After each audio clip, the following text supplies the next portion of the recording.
thanks to everybody, supporters, leaders. Without you, we wouldn't be here.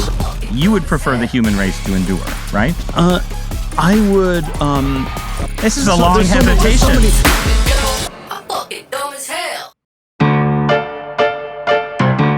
Alright guys, maybe I will not make many friends with this video, but let's talk about the enhanced games. Just to quickly put this into context, the timing to set weightlifting world records at the enhanced games was probably never easier. Because of ongoing chaos in the International Weightlifting Federation, the weight classes and therefore the world records have been reset multiple times over the last few years. For example, Bodhi Santavi only had to beat a 182 kg snatch record, even though just last year the record in the same weight class was 188.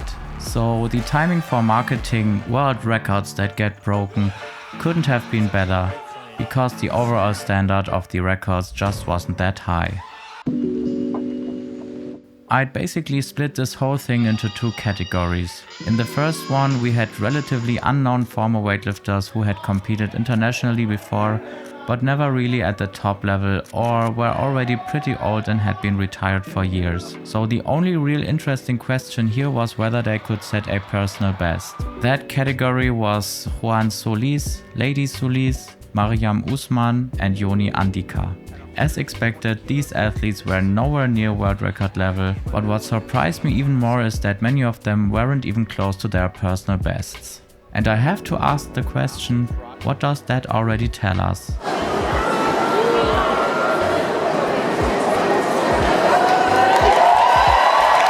You know, he looks like if he makes this, he's putting himself in a position to take a shot at a new personal record. He had the speed, he had the strength. I wouldn't imagine this too hard for him. 150.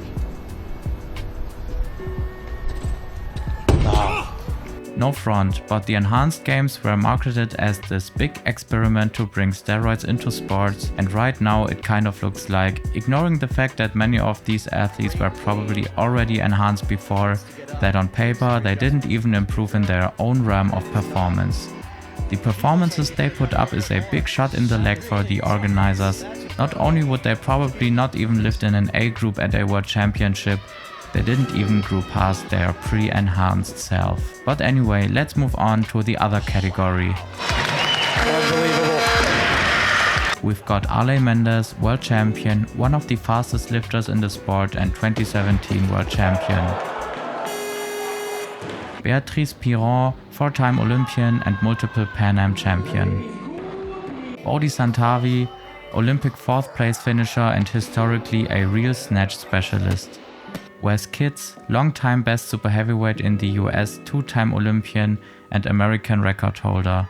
And Dylan Cooper, former USA Junior World Team member and probably the biggest individual influencer in Olympic weightlifting. Alright, let's go through it. Ale Mendes had some insane training lifts leading up to this. He easily hit 183, which would have broken the current world record, and he was definitely the most likely to actually set a record, at least in the snatch. Even though he had jerked 230 in training for these games, it was pretty unlikely he would hit 217 in competition, although he had already narrowly missed 221 kilograms back in 2017. Sus. Anyway, he opened at 155 and then pulled out because he got injured in the final heavy training session a couple days prior. Now that already sucked. Beatrice Piron started the competition and in her first snatch attempt she almost hit 100 kilograms, which would have been a world record. After that she couldn't quite get it anymore. In the clean and jerk she did manage to hit a new personal best, and if she had snatched these 100 and we combine that with the 118 clean and jerk, she would be pretty competitive on the world stage right now. Maybe Seb can verify this, but I think she would have won every continental championship this year in the 53 weight class. But again, she didn't hit the 100, so that's just an what if. Now Bodhi Santavi. You just have to say he talked a lot. Trash talk, big claims about world records and a lot of statements about how great he feels on steroids. I am living, breathing proof that these enhancements do work. Like I said in the first video, in the gym and out of the gym, the enhancements are working wonders for me. In training he showed some lifts in the high 170s, and just as a reminder, he also had to snatch 183 just like Ale Mendes. His 177 opener looked promising, but then things went downhill. Great pull. He's done it. Wow. Easy opening lift. Pulls it in. Oh, he was so close. Great pull. He's so close. And for some reason he even got a fourth attempt, which he also didn't make. The thing is, he used to be very outspoken about being natural. He had snatched 181 before in training and in competition, so he was confident he could add at least 2 kilograms now that he's enhanced. Also, he is 29 years old, which is basically peak age for weightlifting, and according to him, this was his first time using steroids. But yeah, you can make your own conclusions with these infos. And then the weird part, instead of doing a clean and jerk, he did a clean and press, which was part of Olympic weightlifting like half a century ago. That made absolutely no sense. Was he that far off his PR in the clean and jerk that even attempting it didn't make sense anymore? Strange. Wes Kids, I would say, was together with Beatrice Piron the only athlete where you could really say he looked on another level than before, even if it doesn't look like it first. From what I found, his competition snatch PR was 177 and his training PR pre-enhanced games was 180 in the snatch. He opened at 185 and made it easily. Then 192 was a pretty big jump which he missed, but he had done 190 in preparation for these games before.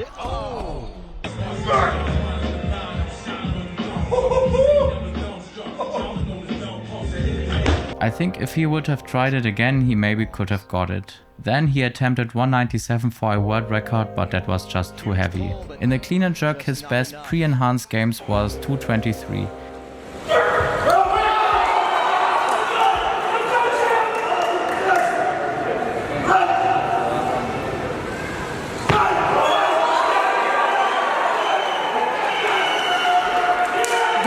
He opened at 220, which honestly would have probably get red lighted in a real meet for soft elbows and maybe even deliberate oscillation, but whatever. Let me know what you think, but that's not super important right now. He's got power in the drive. Oh, wow. You know, I would be... Then he jumped to 230, missed it and stopped there. He did however hit 225 in training before the games. Can he drive it? So overall, going from something like 177 223 to 185 220 doesn't look too insane at first, but if you assume he could have maybe hit 190 225, then yeah, he would maybe be top 8 right now in the 110s, which is probably the most competitive weight class right now in the world. Also, I was surprised he only weighed 110, he looked way heavier. And lastly, Dylan Cooper. To start off, he ended his competitive career a few years ago and started experimenting with peptides.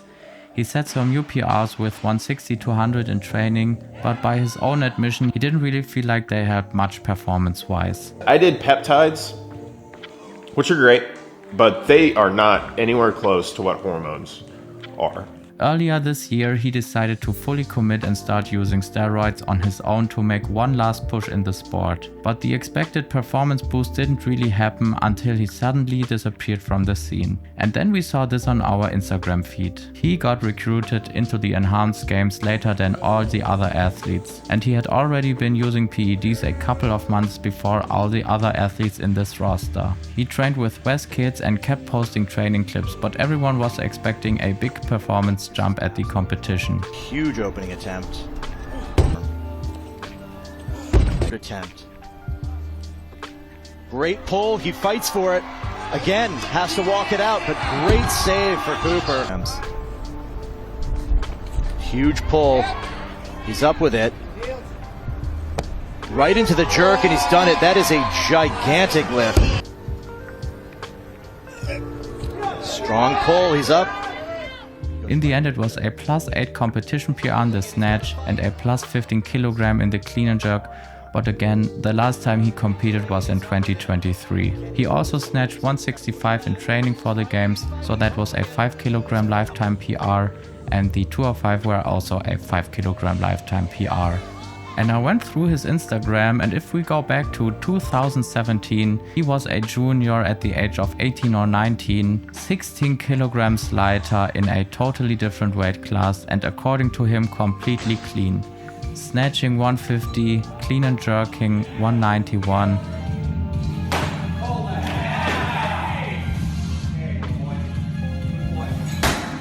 Cleaning 195 easily, back squatting 280, front squatting 220 easily before a competition. So is that the progress? If enhancements do anything, you would expect it mostly in absolute strength lifts like the squats. Olympic lifts are way more technical, but even there was no PR. It would be cool if he makes a video how he feels about the progress he made. And I like him and his content a lot, and I know many of you do too. But the question is, was it worth it for that? That really is what I think about all athletes. Was it worth becoming a lab rat for some of the richest and most evil people on earth just to compete in an event that literally wants to normalize and sell drugs? An event that literally opens with words like, what if we didn't just accept evolution? And that feels like a Black Mirror episode. And honestly, the organizers can't be too happy either. Across all events, only one world record was set, and not even in the sport where steroids should have the biggest impact. So what can we take away from this?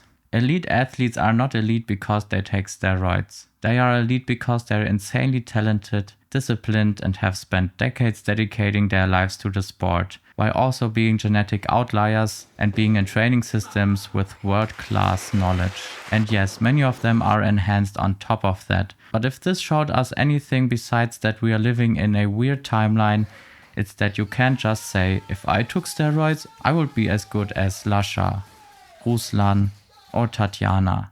And one more thing, if you're sitting there saying, yeah, but all athletes are on steroids anyway, yeah, no shit, Sherlock, but that's not even the point, because this would be a completely different thing if it was just an untested athletic competition. But the way this is set up right now feels like the biggest influencer marketing project of all time to sell drugs. And I just have to say, it genuinely makes me sad seeing these athletes take part in this instead of having the pride to respond to that recruitment offer with, Fuck you.